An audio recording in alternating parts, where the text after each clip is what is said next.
capítulo 4 da Confissão de Fé Batista de 1689 versa sobre a criação.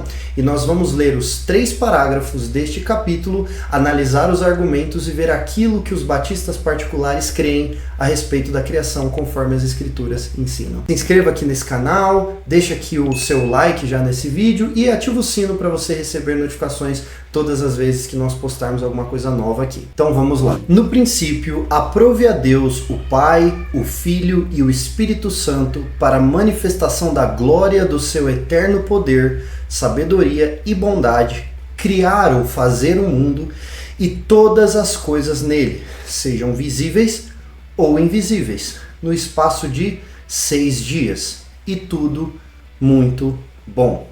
Nós podemos ver que esse primeiro parágrafo do capítulo 4 da Confissão é basicamente um resumo dos capítulos 1 e 2 do livro de Gênesis, tal qual lemos em João 1, 2 e 3, falando sobre Jesus, sobre o Verbo, a segunda pessoa da Trindade. Ele estava no princípio com Deus.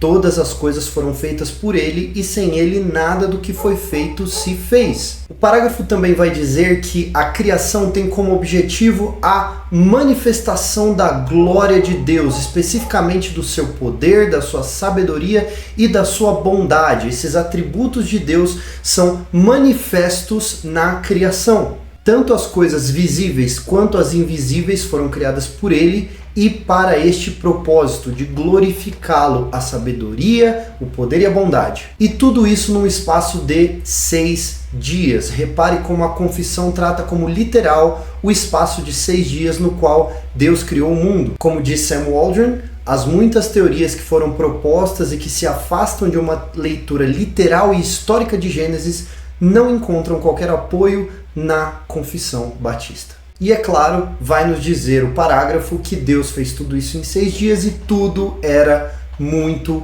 bom, tal qual nós lemos em Gênesis 1:31. Após haver feito todas as outras criaturas, ele criou o homem, macho e fêmea, com almas racionais e imortais, e os adequou perfeitamente à vida com Deus, para o que eles foram criados, tendo sido feitos segundo a imagem de Deus, em conhecimento, retidão e verdadeira santidade, tendo a lei de Deus escrita em seus corações e poder para cumpri-la, e ainda assim estavam sob a possibilidade de transgressão, sendo deixados à liberdade da sua própria vontade, que era sujeita à mudança. Este parágrafo, portanto, vai nos explicar, de acordo com o relato bíblico, que Deus fez todas as outras criaturas e em seguida criou o homem, macho e fêmea. E tanto o macho quanto a fêmea, o homem e a mulher, foram criados à imagem e semelhança de Deus. E foram criados perfeitamente adequados para a vida com Deus. Ou seja, a maneira como eles foram criados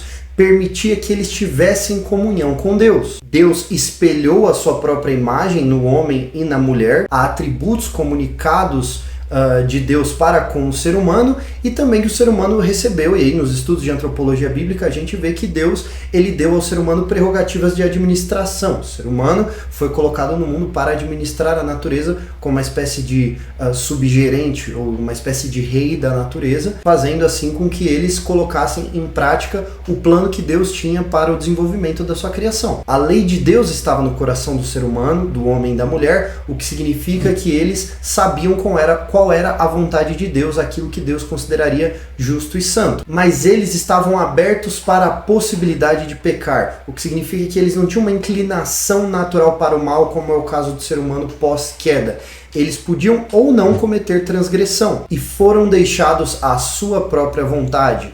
Ou seja, aqui no relato da criação nós temos no ser humano aquilo que conhecemos como livre-arbítrio, ou a possibilidade de decidir fazer aquilo que é bom ou mal sem que a sua inclinação natural te leve para um lado ou para outro. Então aqui este parágrafo vai admitir que o ser humano foi criado com tal arbítrio, ele foi criado com tal liberdade para operar para o bem ou para o mal. E porque o ser humano caiu, nós lemos em Eclesiastes 7:29, o que descobri é tão somente isto, que Deus fez o ser humano reto, mas ele se meteu em muitos problemas. Portanto, o caminho de retidão foi o que Deus estabeleceu e o ser humano, Adão e Eva especificamente, eles tendo essa possibilidade de pecar, eles pecaram, fazendo com que a raça humana, que veio posteriormente, né, tudo que nasceu a partir deles, já viesse com uma inclinação para o pecado. Além dessa lei escrita em seus corações, eles receberam a ordem de não comer da árvore do conhecimento do bem e do mal, de forma que, enquanto eles obedeceram a este preceito, foram felizes em sua comunhão com Deus e tiveram domínio sobre as criaturas. Este terceiro parágrafo, portanto, fala sobre a ordem que o ser humano recebeu. E a ordem que o ser humano recebeu foi: não comam do fruto da árvore do conhecimento do bem e do mal. É o que nós lemos em Gênesis 2, versículo 17.